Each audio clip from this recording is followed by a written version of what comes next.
கேரளாவிலிருந்து தேனி மாவட்டத்திற்கு நிலம் வாங்க வந்த இளைஞர்களை கும்பல் ஒன்று தோட்டத்து வீட்டில் அடைத்து வைத்து தாக்கி பணம் பறித்துள்ளனர். கொலை தாக்குதல் நடத்திய கும்பல் போலீசில் சிக்கியது எப்படி? கேரள மாநிலம் ஆலப்புழா மாவட்டத்தில் உள்ள ஹரிப்பாடு பகுதியில் வசித்து வருபவர் 27 வயதான ஜெவின் ஜேக்கப்.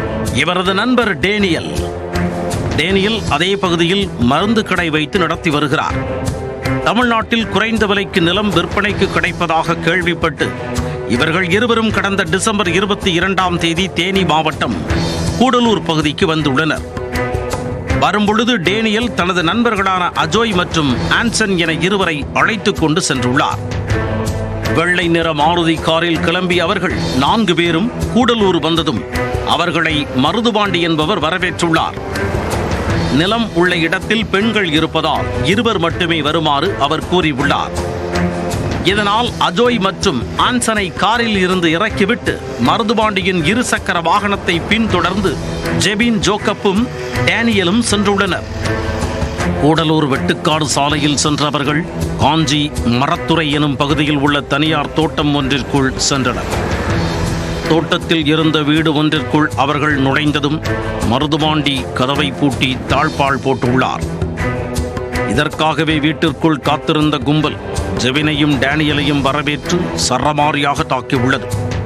அவர்களுடன் கேரளாவைச் சேர்ந்த பீனிஸ் என்ற நபரும் சேர்ந்து தாக்கியுள்ளனர். அடைமழை என அடி விழுந்தபின் அவர்களுக்கு தண்ணீர் கொடுத்து சமாதானப்படுத்தியவர்கள் உடனடியாக 15 லட்சம் ரூபாய் கொடுத்தால் தான் இருவரையும் விடுவோம் என கூறியுள்ளனர்.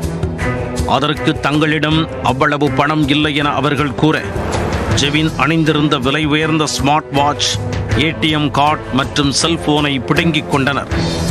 அவரது ஜிபே மூலமாக 1700 ரூபாயையும் ரொக்கப்பணம் 45,000 பறித்து கொண்டனர்.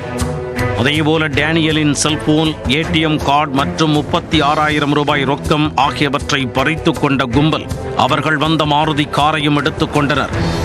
காலை முதல் மாலை வரை இருவரையும் அறையில் அடைத்து வைத்து அந்த கும்பல் சித்திரவதை செய்துள்ளது. மாலை அவர்கள் இருவரையும் 2 வீலரில் அழைத்து வந்து கூடலூரில் இறக்கிவிட்டனர். அப்போது சம்பவத்தை யாரிடமாவது கூறினால் இருவரையும் கொன்று விடுவோம் என கத்தியை காட்டி மிரட்டி உள்ளனர். உடல் முழுவதும் காயத்துடன் இருந்த இருவரும் டிசம்பர் 23ஆம் தேதி கூடலூர் வடக்கு காவல் நிலையத்தில் புகார் அளித்தனர். புகாரின் பேரில் நடவடிக்கையில் இறங்கிய போலீசார் மருதுபாண்டி, கோவிந்தராஜ், செல்வம், மகேஸ்வரன், பாரதிராஜா, மகேஷ் மற்றும் பிச்சை என 7 பேரை கைது செய்து சிறையில் அடைத்தனர். இந்த சம்பவத்தில் தொடர்புடைய மேலும் சிலரை போலீசார் தேடி வருகின்றனர்.